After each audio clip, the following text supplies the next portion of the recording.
I'm on my way to interview an owner of an interesting car.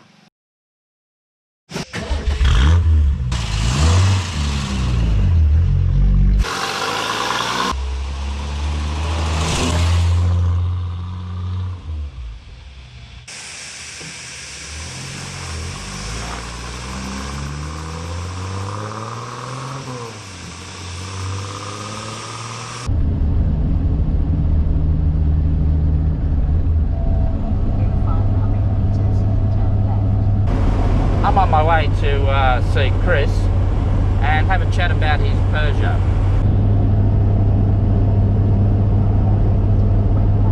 No, I'm not performing any U-turns.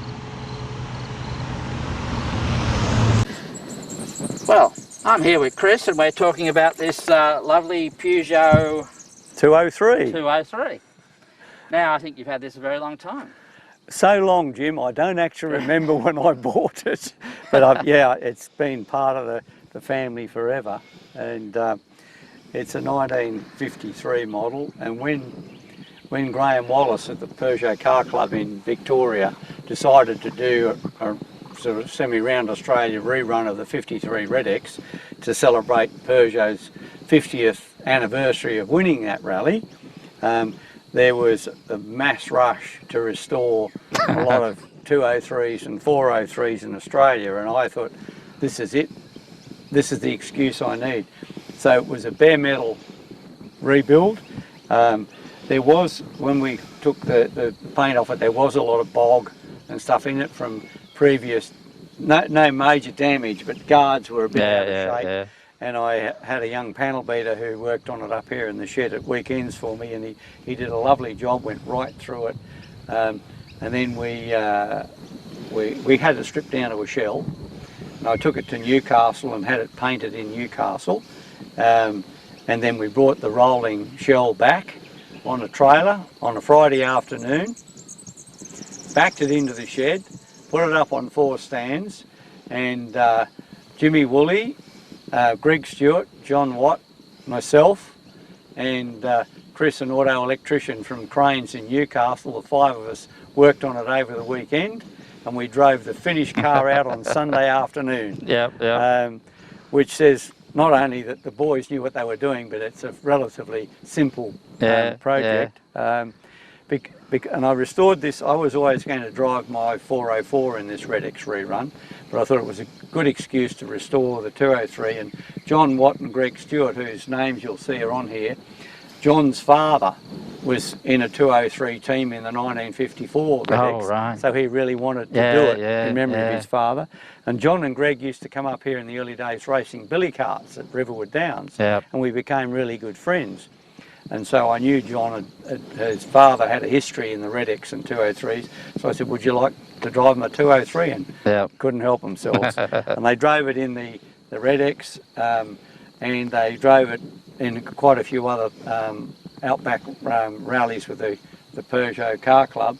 Unfortunately, John passed away last year, but he had some great memories of the 203, and we've got some good memories of John and his time with us. So, well, these things would have been proper steel back then.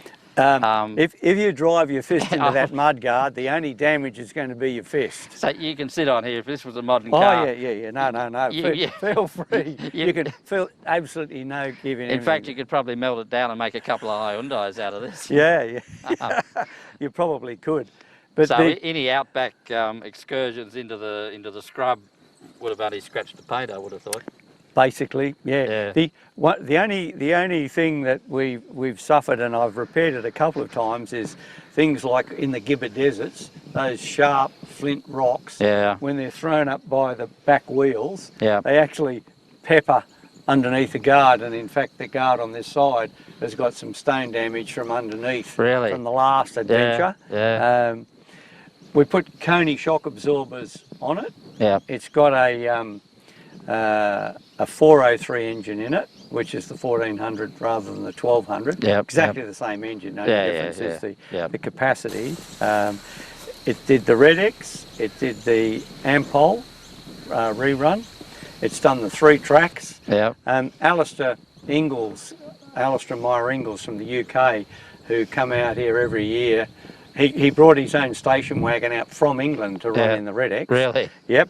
And he enjoyed the camaraderie in the outback so much, he's basically been out to Australia for almost 3 months every year since, except COVID stopped him. And he drove this in a lot of Peugeot events because he's the secretary of the Peugeot Car Club in the UK, and he's got 203s. He's actually got a beautiful style side 203 ute that he's had fully restored. It actually lives here in my shed. Now, do the French call them utes?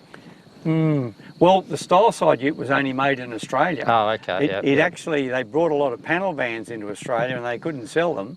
And so they actually cut the back down into a ute. In fact, you know, before they were sold, and they sold them as style side utes, and Australia was the only place. But there was a farmer's ute in France, which I don't know whether they called it a pickup or whatever the French name was, but it was sawn off flat and then a tray on it. Right. But the style sides are, there's Alistair's got one here. There's Damien Jenkins has got one at Mawulumbar. I think, to the best of my knowledge, they're the only 2 in the world that are actually going.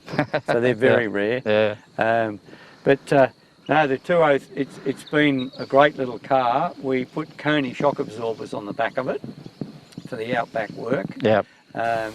And that was proven to be a really good thing to do. So what do they have, lever arm shocks or lever arm. I've also got a very nice 403, and when we were in France in 2000 on a Peugeot Car Club raid of Europe, I met a young executive, Luca Trappic, who was supervising some of the cars that they let us drive over there, and I wanted to drive a 607 to see what it was like, and he was the man in that. And we stayed in touch, not weekly or anything.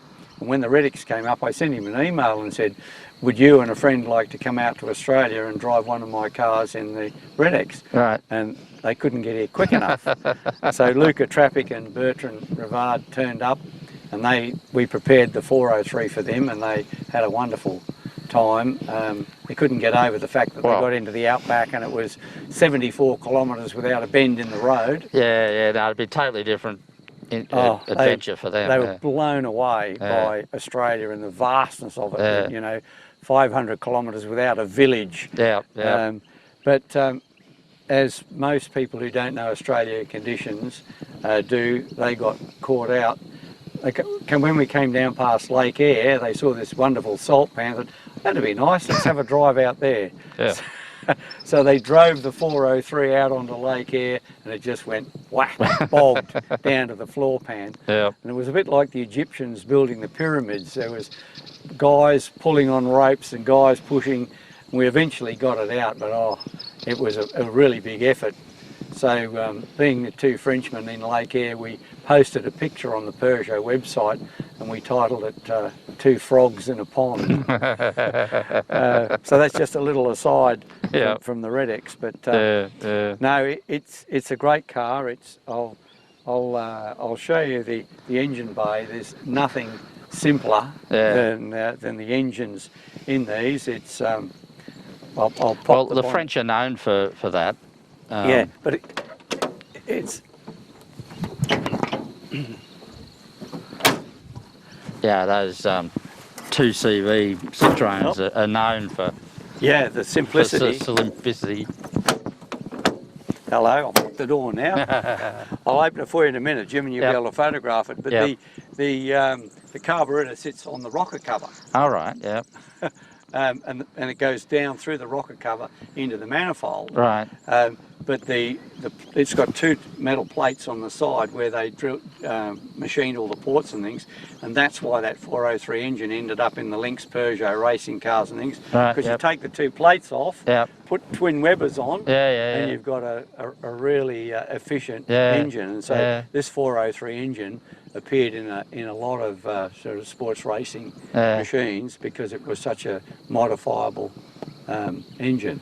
But again, it's cross flow head. You've got the carburetor In on what, one side. 53? Yep. My Yeah, goodness. cross flow. It's alloy cross flow head again. Yeah. So the French really. But what's the suspension? What? Now you've got a transverse leaf. Right.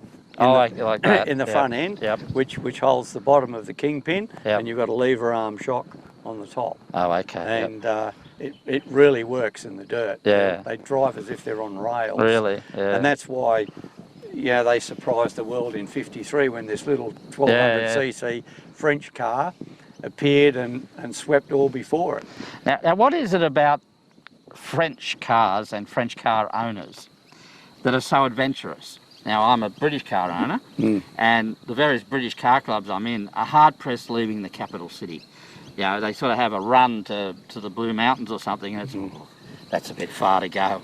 Yeah. I knew a guy in the Citroën car club, and they were off on their annual outing that would take them to Darwin or something. Well, the Peugeot car club, particularly the Victorian one, there's a chap called Hank Verwoerd who runs a lot of outback trips, and he does things like highest to lowest from the top of Kosciuszko to Lake Eyre, and from east to west, right across, through the Tanami and that sort of thing, and from Cairns to Bunbury across the middle. And we, as a matter of fact, when we were doing the 3 tracks run, which is the Birdsville, the Stresslek and the Udnadata, all in one go, like a sort of rabbit ears, we were heading out there with about 20 odd Peugeots, and we stopped in Narrabri for some lunch, and we were having a coffee, and a couple of the 4-wheel drive guys said, "What are you guys doing?" "Oh, we're just going to go to to Birdsville, Udnadata," and they, "What, in 2-wheel drive?" I said, "No problem." And this guy said to me, "You got a squirrel?" I said, "A squirrel? What do we need a squirrel for?" He said, "To run behind and pick up all the nuts."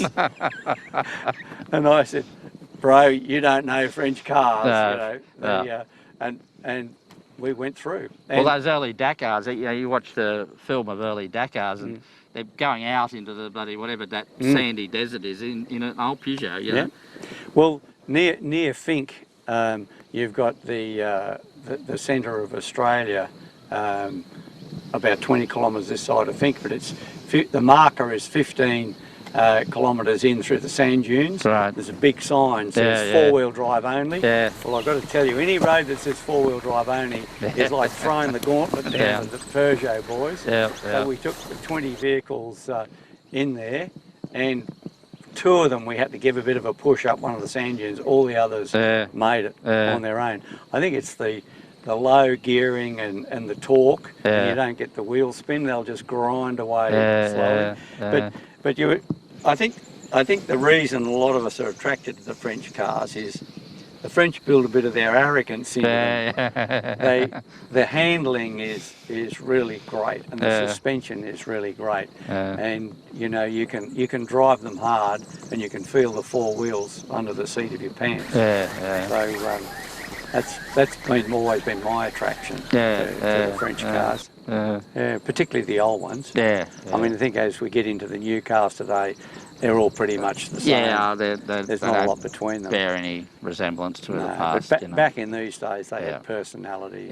And well, you could tell. You could tell a Citroën from a Peugeot, from a Renault to a Triumph. You could tell without seeing the badge what they were. They had a certain style or ancestry to them.